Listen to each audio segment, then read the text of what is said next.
કેમ છો મિત્રો? મજામાં? Good morning. આપણે સ્વાધ્યાય 1.5માં ભણીએ છીએ, બરાબર? એમાં આપણે આગળ વધીએ. તો હવે આપણી પાસે યુ બરાબર સાર્વત્રિક ગણ એમાં 1 થી 9 આપેલા છે, એ બરાબર 2 4 6 8 અને બી બરાબર 2 3 5 7 આ ગણ આપેલા છે. હવે એમ કીધું છે કે જે આપણે ડ મોર્ગનના નિયમ શીખાતા એને આપણે ચકાસવાના છે કે ખરેખર સત્ય જ છે, હોય જ, આ તો સાબિત કરવાના છે. તો પહેલાં આપણે ડાબી બાજુ લઈએ. તો ડાબી બાજુ છે એ યોગ બી એનો ડેશ. તો પહેલાં આપણે એ યોગ બી લેશું. એ યોગ બી, એ અને બી બંનેને ભેગા કરવાના છે. તો એ બરાબર છે 2 ને ભેગા કરીએ તો ક્રમમાં ગોઠવીએ તો 2 3 4 5 6 7 8 2 3 4 5 6 7 8 એનો ડેશ. તો ડેશ મતલબ પૂરક ગણ. પૂરક ગણ એટલે આપણે જાણીએ છીએ કે જેનો ડેશ જોતો હોય એને આપણે યુમાંથી બાદ કરશું. તો 2 થી 8 એને આપણે યુમાંથી બાદ કરીએ એટલે આપણી પાસે વધશે 1 અને 9, બરાબર? આને આપણે કહી દઈએ પરિણામ નંબર 1. હવે આપણે લઈએ જમણી બાજુ. તો જમણી બાજુ છે આપણી પાસે એ ડેશ છેદ બી ડેશ. તો એ ડેશ પહેલાં આપણે એનો ડેશ જોઈએ છે, તો જેનો ડેશ જોતો એને યુમાંથી બાદ કરશું. તો 2 4 6 8 એને આપણે યુમાંથી બાદ કરી નાખીએ. 2 4 6 8 એટલે 1 3 5 7 અને 9 છેદ બી ડેશ. હવે આપણે બીને યુમાંથી બાદ કરીએ. 2 3 5 7 2 3 5 અને 7 એના સિવાયના ઘટક લખતા જાય. તો 1 પછી 2 3 આમાં છે એટલે 4 6 8 અને 9. હવે આપણે આ એ ડેશ છેદ બી ડેશ લેવું છે. આ બંનેનો છેદગણ. છેદગણ એટલે આપણે જાણીએ છીએ બેયમાં સમાન હોય એવા સભ્યો, બરાબર? તો બેયમાં સમાન હોય એવું જોવા જઈએ તો આપણી પાસે એક તો 1 છે અને 3 5 7 નથી, 9 છે. તો આમાં મળશે 1 અને 9, બરાબર? આને આપણે કહી દઈએ પરિણામ નંબર 2. તો પહેલું પરિણામ ને બીજું પરિણામ સમાન છે એટલે કે ડાબી બાજુ બરાબર આપણે લખશું જમણી બાજુ, બરાબર? પછી બીજો ગણીએ તો આમાં એ યોગ બી આખાનો ડેશ હતો, તો બેને અલગ અલગ ડેશ કરીએ તો યોગગણ છે એ ફરી જશે છેદગણમાં. હવે બીજો ગણીએ આપણે છેદગણ માટે, બરાબર? તો એમાં આપણને આવું આપેલું છે કે એ છેદ બી એનો ડેશ, બરાબર? તો જો ડાબી બાજુ લઈએ. ડાબી બાજુ છે એ છેદ બી આખાનો ડેશ. તો એ છેદ બી, એ અને બી બેયનો છેદ એટલે કે બેયમાં સમાન હોય એવા સભ્યો. તો બેયમાં સમાન હોય એવું એક તો 2 છે, પછી બીજું કાંઈ સરખું નથી, બરાબર? તો બેયમાં સમાન હોય એવું શું છે? તો કે 2. એનો આપણે લેશું ડેશ. તો જેનો ડેશ લઈએ એને યુમાંથી બાદ કરીએ તો બાકીના વધશે 1 3 4 5 6 7 8 9, બરાબર? આને આપણે કહી દઈશું પરિણામ નંબર 1. હવે આપણે જમણી બાજુ લઈએ. તો જમણી બાજુ છે એ ડેશ યોગ બી ડેશ. એ ડેશ, તો એ ડેશ આપણી પાસે મેળવેલું અહીં આગલા દાખલામાં હતું જ, 1 3 5 7 9. 1 3 5 7 9 યોગ બી ડેશ. બી ડેશ એ આપણી પાસે છે 1 4 6 1 4 6 8 અને 9, બરાબર? હવે આ બેનો આપણે યોગ લેવો છે. યોગ એટલે બંનેને ભેગા કરીએ તો 1 3 4 5 6 7 8 9, બરાબર. આને આપણે કહી દઈશું પરિણામ નંબર 2. તો 1 3 4 5 6 7 8 9 1 3 4 5 6 7 8 9 એટલે કે પરિણામ 1 અને 2 ઉપરથી આપણે કહી શકીએ કે ડાબી બાજુ બરાબર જમણી બાજુ. એટલે આપણે આ દ મોર્ગનના નિયમ છે એ બંને સાબિત થઈ ગયા. પાંચમો દાખલો વચ્ચે આપણે એક બાકી રાખ્યો છે, એમાં વેન આકૃતિ છે. એ આપણે આના પછીનો ટોપિક છે, બરાબર. પહેલાં આપણે એના સિવાયના જોઈ લઈએ. તો છઠ્ઠો દાખલો છે કે સમતલના તમામ ત્રિકોણના ગણને યુ તરીકે લ્યો. યુ એટલે સાર્વત્રિક ગણ. તો સાર્વત્રિક ગણ તરીકે લેવાનું છે સમતલના તમામ ત્રિકોણ, બરાબર. તો આપણે લખીએ કે એક્સ કે જ્યાં એક્સ એ સમતલના તમામ ત્રિકોણ, બરાબર. આ આપણી પાસે યુ છે એટલે કે સાર્વત્રિક ગણ. જો ઓછામાં ઓછો એક ખૂણો 60થી ભિન્ન હોય તેવા ત્રિકોણનો ગણ એ હોય તો એ બરાબર આપણી પાસે છે એક્સ કે જ્યાં એક્સ એ, એક્સ જેને આપણે ત્રિકોણ કહીએ છીએ, એક્સ કે જ્યાં એક્સ એ ઓછામાં ઓછો એક ખૂણો 60 અંશથી ભિન્ન હોય, બરાબર. તો ઓછામાં ઓછો 60 અંશથી ભિન્ન હોય તેવા ત્રિકોણ,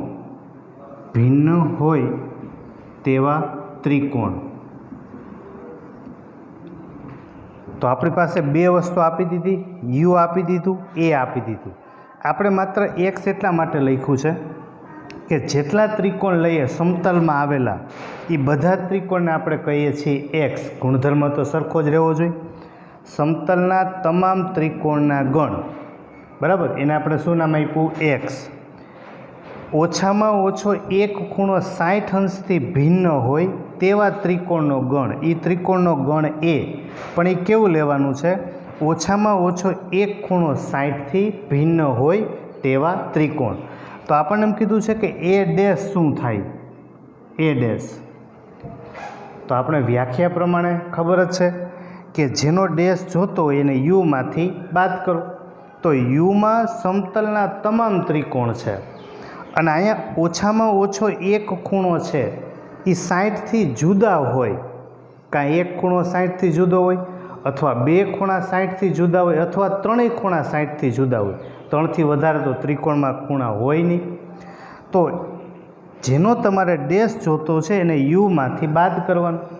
તો યુમાં તમામ ત્રિકોણ છે, એ ત્રિકોણોમાંથી જે ખૂણો 60થી જુદો છે ને એને તમારે કાઢી નાખવાના છે. સમજાણું? ફરીથી બોલું. આમાં તમામ ત્રિકોણ છે, આમાં કેવા છે તો કે 60થી ભિન્ન હોય, 60થી જુદા હોય એવા ત્રિકોણ છે. તો આપણે શું કરવાનું છે? એને યુમાંથી બાદ કરવા છે. તો 60થી જુદા હોય એને બાદ કરો તો 60 હોય એવા ત્રિકોણ વધવાના છે. એટલે કે એક્સ કે જ્યાં એક્સ એ ત્રિકોણના ખૂણાનું માપ 60 હોય, બરાબર. ત્રિકોણના ખૂણાનું માપ કેટલું હોય? 60. સીધી વાત છે કે 60થી જુદા હોય એવા આપેલા છે, એને યુમાંથી આપણે શું કરવા છે? બાદ.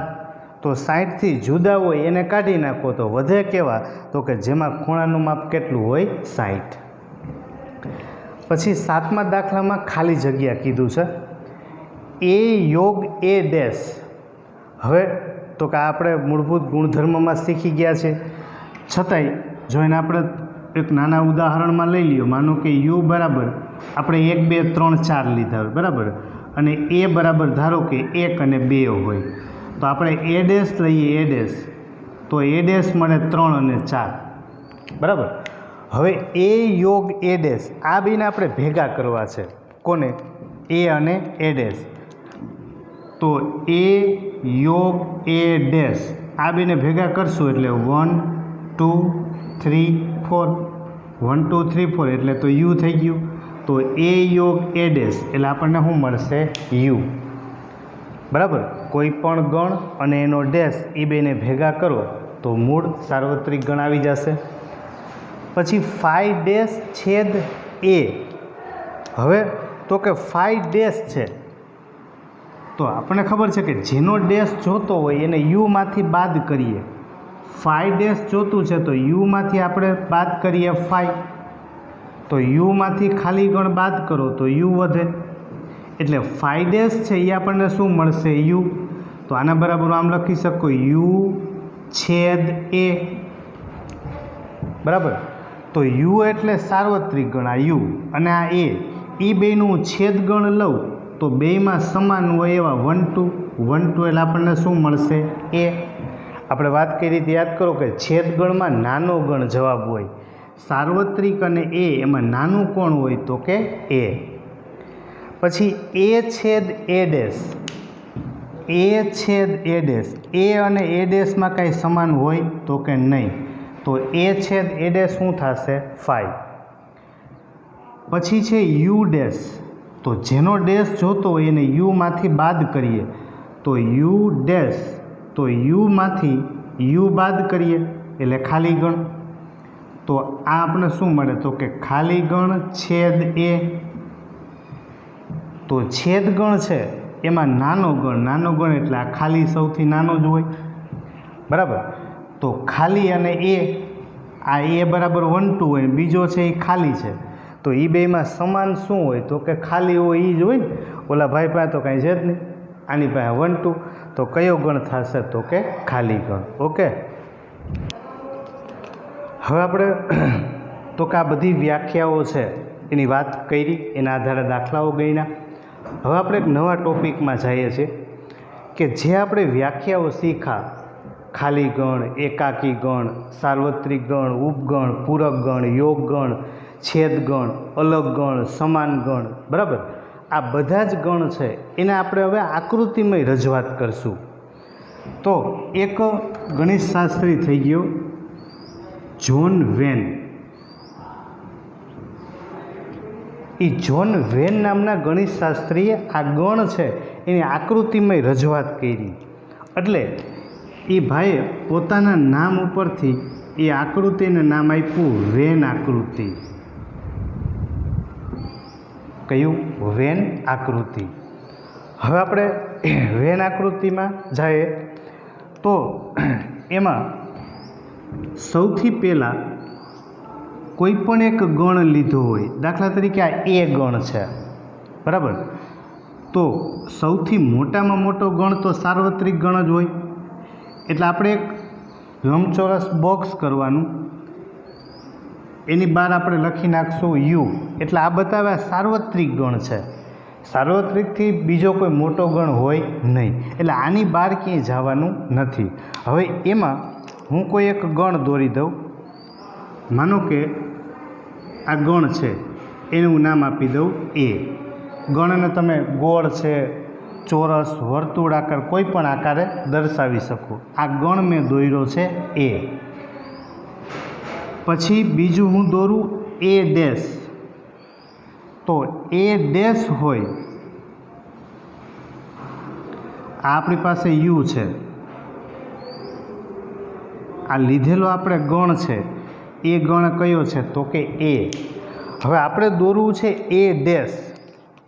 તો આપણે વ્યાખ્યા પ્રમાણે શીખ્યા છે કે જેનો ડેશ જોતો હોય એને યુમાંથી આપણે શું કરવું પડે? બાદ. તો આખો યુ ગણ છે યુ, એમાંથી આ એ બાદ કરવો છે. હું આ એ બાદ કરી લઉં તો બાકીનો પ્રદેશ વધશે, આ એના સિવાયનો ભાગ. બરાબર. એ ભાગ છે જેને આપણે શું કહીએ છીએ? એ ડેશ. આખો યુ એમાંથી એને આપણે કાઢી લઈએ, ટૂંકમાં એના સિવાયનો ભાગ એને શું કહેવાય? એ ડેશ. બરાબર. એનાથી આગળ આપણે ત્રીજું એ યોગ બી લઈએ. એ અને બી બંનેને ભેગા કરવા, બરાબર. હવે અહીંયા એક પ્રશ્ન છે કે જ્યારે એ અને બીને આપણે ભેગા કરીએ છીએ તો કદાચ બેયમાં સરખા સભ્યો હોય ખરા અને કદાચ નોય હોય, તો આપણને પહેલેથી ખબર નથી. તો આપણે આકૃતિ દોરવા માટે એ અને બી બે ગણ છે, એ બે એકબીજાને છેદતા હોય એવી જ રીતે આપણે દોરશું.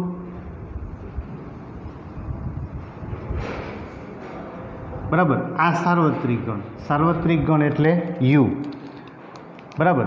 આ એ ગણ, આ બી ગણ. એ યોગ બી, એ અને બી બેયને આપણે ભેગા કરવા છે, તો આ એ ગણ, આ એ ગણ અને આગળ બી ગણ. તો આ બે ગણ ભેગા થઈ ગયા. તો આને આટલો જે પ્રદેશ દોરેલો છે એ કયો ભાગ બન્યો? તો કે એ યોગ બી. એના પછી આપણે લઈએ એ છેદ બી, એ છેદ બી. તો એમાં પણ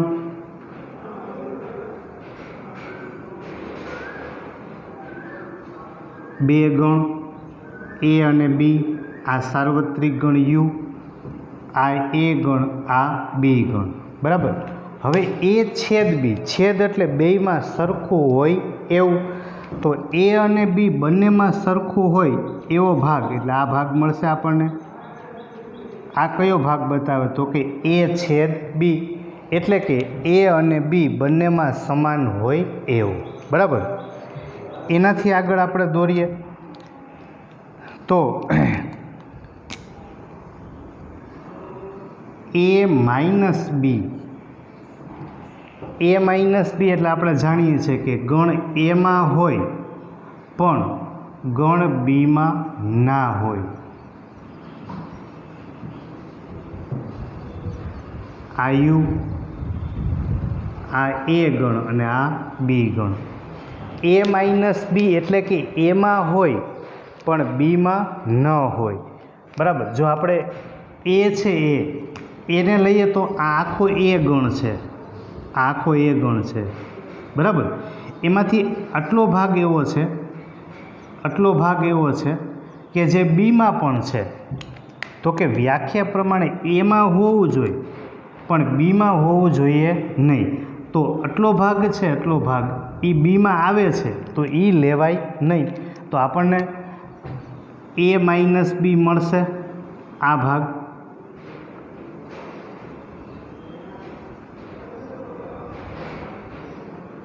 બરાબર.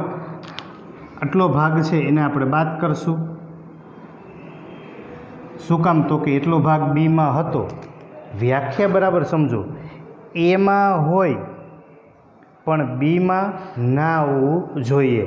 જો આ ભાગ એવો હતો કે એમાં તો હતો પણ એ ભાગ બીમાંય હતો, તો કે એ ન ચાલે, બીમાં હોવું જોઈએ નહીં. તો આટલો જ ભાગ મળશે. એમાં છે પણ એ ભાગ બીમાં ક્યાંય આવતો નથી. એવી જ રીતે એની સામેનો ભાગ આપણે લખીએ એ જ આકૃતિમાં ભેગું કરીને, બરાબર. છઠ્ઠું લખી નાખું છું, બી માઇનસ એ. તો એની સામેનો ભાગ છે એ આપણને મળશે બી માઇનસ એ. આ કારણ તો કે જો બીમાં છે, બરાબર, આ ભાગ બીમાં છે પણ એ ભાગ એમાં ક્યાંય છે નહીં, બરાબર. તો આટલો ભાગ એવો હતો કે એમાં હતો, બીમાં નહોતો. બી માઇનસ એ બોલીએ તો બીમાં હોવું જોઈએ પણ એ ભાગ એમાં ક્યાંય આવવો જોઈએ નહીં. તો જો આટલો એવો પ્રદેશ છે કે જે માત્ર બીમાં છે, એમાં છે નહીં. હું શબ્દ બોલ્યો માત્ર બીમાં છે. આને એમ બોલાય કે આ માત્ર એ છે. માત્ર શેમાં છે? એમાં. અને આ કેમાં છે? તો કે માત્ર બીમાં, બરાબર. તો આપણે સૌથી પહેલાં એ ડેશ, એ યોગ બી, એ છેદ બી, એ માઇનસ બી અને બી માઇનસ એ. તો હવે આપણને રજૂઆત મળી. હવે એનાથી આગળ જો તમે એ યોગ બી લીધું છે, એ યોગ બી, હવે તમારે એ યોગ બીનો ડેશ જોતો હોય તો આપણે જાણીએ છીએ કે યુમાંથી આ એ યોગ બીને બાદ કરીએ એટલે એના સિવાયનો ભાગ મળે. બરાબર. જો આપણે એને આકૃતિમાં દોરીએ A યોગ B એનો ડેશ, તો A B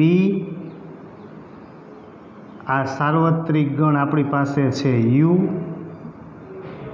આ A ગણ, આ B ગણ.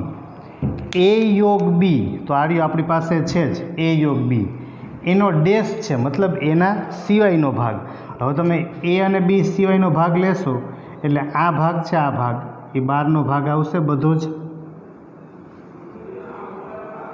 બરાબર. તો જો યુમાંથી આપણે A યોગ B ને બાદ કરી દીધું, આખું U હતું એમાંથી A યોગ B હતું આખો ભાગ જ્યાં બરાબર લીલા કલર દેખાય છે એટલું આખું એને બાદ કરી દે એટલે એના સિવાયનો ભાગ મળી ગયો. પછી એવી જ રીતે A છેદ B નો ડેશ લ્યો તો A છેદ B એટલો છે, એના સિવાયનો બધો ભાગ લઈ લેશો તો એ શું મળશે? A છેદ B નો ડેશ, બરાબર. તો આવી આપણે આકૃતિમાં એની રજૂઆત કરી અને આમાંથી આપણે એના સૂત્ર બનાવશું. તો સૌથી પહેલાં આપણી પાસે છે A minus B, B minus A, અને જે વચ્ચેનો ભાગ છે એ આપણને ખબર છે કે એ કયો છે તો કે A છેદ B, બરાબર. જોજો એમાં હું લખી નાખું છું. આ જે વચ્ચેનો પ્રદેશ શું બતાવે? A છેદ B, બરાબર. હવે જોજો આ બે આકૃતિ સામસામે છે, આ બધું ભેગું કરી દીધું એટલે A યોગ B, અને આમાં બધું ભેગું જ છે. જો તો A યોગ B બરાબર આપણે લખી શકીએ A માઇનસ B યોગ A છેદ B યોગ B માઇનસ A, બરાબર. આ A માઇનસ B, આ B માઇનસ A અને A છેદ B, આ ત્રણેયને આપણે ભેગા કરી દઈએ એટલે આપણને શું મળી ગયું? A યોગ B, બરાબર. હવે અત્યારે આપણે યોગગણ છેદગણ અને તફાવતની વાત કરી. હવે આપણે એમાં સંખ્યા ઉપર જઈએ તો જો U બરાબર આપણી પાસે સંખ્યા હોય A યોગ B છે, ધારો કે A બરાબર આપણે 1 2 3 4 લીધું હોય અને B બરાબર માની લો કે આપણે 3 4 5 લીધું હોય, બરાબર. તો હવે A યોગ B તો A અને B ને આપણે બેને ભેગા કરશું એટલે આપણને મળશે 1 2 3 4 5 A યોગ B. પછી છે A માઇનસ B, B છે એને A માંથી બાદ કરવું છે, B ના 3 4 ઘટક આમાં છે એને કાઢી નાખીએ એટલે આપણને મળશે 1 2. એના પછી જરૂર છે A છેદ B, તો A અને B માં સરખા હોય એવા ઘટક છે આપણી પાસે 3 4. પછી આપણી પાસે છે B માઇનસ A, તો એને આપણે B માંથી બાદ કરશું, એના ઘટક B માં કોણ છે તો કે 3 4 એને કાઢી નાખીએ એટલે આપણી પાસે વધશે કયો ઘટક? 5, બરાબર. ફરીથી A છે એને આપણે B માંથી બાદ કરવો છે તો એના કયા ઘટક એવા છે કે જે B માં આટા મારે છે? તો એના 3 4 ઘટક અહીંયા આટા મારે છે, એને કંઈ નીકળ બાયણે અહીંયા કેટલા વધ્યા? 5. તો આ બધી આપણે સંખ્યા લખી છે, બરાબર. હવે જોજો ધ્યાનથી, જો A યોગ B છે એની જેટલી સભ્યની સંખ્યા છે એને નંબર ઓફ લખાય, એટલે કે હું નંબર ઓફ A યોગ B લખું,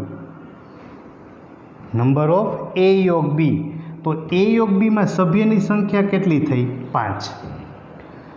પછી number of A minus B, તો આની સંખ્યા કેટલી છે તો કે 2. નંબર ઓફ A છેદ B એમાં સભ્યની સંખ્યા 2 અને number of B minus A એના બરાબર 1. તો જેટલી A યોગ B ની સંખ્યા છે નંબર ઓફ A યોગ B, જો A યોગ B માં કેટલી સંખ્યા હતી આપણી પાસે? 5, બરાબર. અને બાકીની તમે ત્રણેય સંખ્યાનો સરવાળો કરો, આ બાકીની ત્રણેય સંખ્યાનો સરવાળો કરો 2 + 2 + 1, 2 + 2 + 1 ઇક્વલ કેટલા થયા? 5, બરાબર. એટલે કે આની જે સભ્ય સંખ્યા છે નંબર ઓફ એ યોગ બી બરાબર એ કોના જેટલી થશે તો કે number of A minus B plus આપણે એનો સરવાળો કરીએ છીએ એટલે પ્લસ નંબર ઓફ એ છેદ B plus number of B minus A. બરાબર. તો આપણને આવું સૂત્ર મળ્યું એક કે એ યોગ બીની સભ્ય સંખ્યા જોતી હોય તો એ માઇનસ બીની સભ્ય સંખ્યા, બી માઇનસ એની સભ્ય સંખ્યા અને એ છેદ બીની સભ્ય સંખ્યા, આ ત્રણેયનો આપણે સરવાળો કરીએ તો એ યોગ બીની સભ્ય સંખ્યા આપણને મળી જાય. બરાબર. હજી આપણે આ સૂત્રમાં થોડુંક સાદું રૂપ આપીએ આગળ. તો જો નંબર ઓફ એ યોગ બી બરાબર નંબર ઓફ એ માઇનસ બી. હવે નંબર ઓફ એ માઇનસ બી આટલું જોઈએ છે મારે, તો આપણે એમ તો લઈ શકીએ ને આખું એ લઈ આખો એ ગણ, એમાંથી હું એ છેદ બીને શું કરી દઉં બાદ. જોજો બરાબર ધ્યાનથી. પહેલાં હું આખો એ ગણ લઈ લઉં, એમાંથી આ એ છેદ બી છે આટલો ભાગ એને આપણે બાદ કરી દઈએ એટલે આ એ માઇનસ બી થઈ ગયું. તો એ માઇનસ બીની જગ્યાએ હું લખી નાખું number of A minus number of A છેદ બી. બરાબર. આટલો ભાગ મેં બાદ કરી દીધો. ટૂંકમાં એટલા જે સભ્ય હતા એ કાઢી નાખ્યા એટલે આ મળ્યું number of A minus B plus number of A છેદ B plus number of B minus A. તો એમાં એમ જ આખો પહેલાં આપણે બી ગણ લઈ લઈએ, એમાંથી એ છેદ બી છે એ છેદ બી આટલો ભાગ એ સભ્ય સંખ્યાને આપણે બાદ કરી દઈએ. તો નંબર ઓફ બી માઇનસ એની જગ્યાએ પહેલાં આપણે આખું લેશું નંબર ઓફ બી, આખું નંબર ઓફ બી લીધું, એમાંથી આ આપણે બાદ કરી દઈએ એટલે કે માઇનસ નંબર ઓફ એ છેદ બી થાય. તો એકનું એક જ આપણે બી માઇનસ એ જોઈએ છે તો આખું બી લીધું, એમાંથી એ છેદ બીને બાદ કરો. પહેલાં આખું એ ગણ લીધો, એ ગણમાંથી એ છેદ બી બાદ કરી દીધું એટલે એ માઇનસ બી મળી ગયું. હવે આમાંથી જોઈએ તો જો આ માઇનસ નંબર ઓફ એ છેદ બી અને પ્લસ નંબર ઓફ એ છેદ બી એ બે કેન્સલ. તો આપણે છેલ્લું સૂત્ર મળ્યું ફાઇનલ કે નંબર ઓફ એ યોગ બી બરાબર number of A plus number of B minus number of A છેદ બી. બરાબર. તો આપણું સૌથી અગત્યનું દાખલા માટેનું સૂત્ર બરાબર નંબર ઓફ એ યોગ બી બરાબર number of A plus number of B minus number of A છેદ બી. એટલે કે તમારે એ યોગ બીની સભ્ય સંખ્યા જોતી હોય તો શું કરવાનું છે તો કે પહેલાં એની સભ્ય સંખ્યા લઈ લેવાની આખાની, પ્લસ નંબર ઓફ બીની સભ્ય સંખ્યા લઈ લેવાની. તો પ્રોબ્લેમ એ થાય કે એ છેદ બી છે ને એ બે વખત આવ્યું. તમે જુઓ એને ચકેડું ફરો તો એ છેદ બી આવે, બીને ચકેડું ફરવામાં આખું બીને તો એ છેદ બી આવે.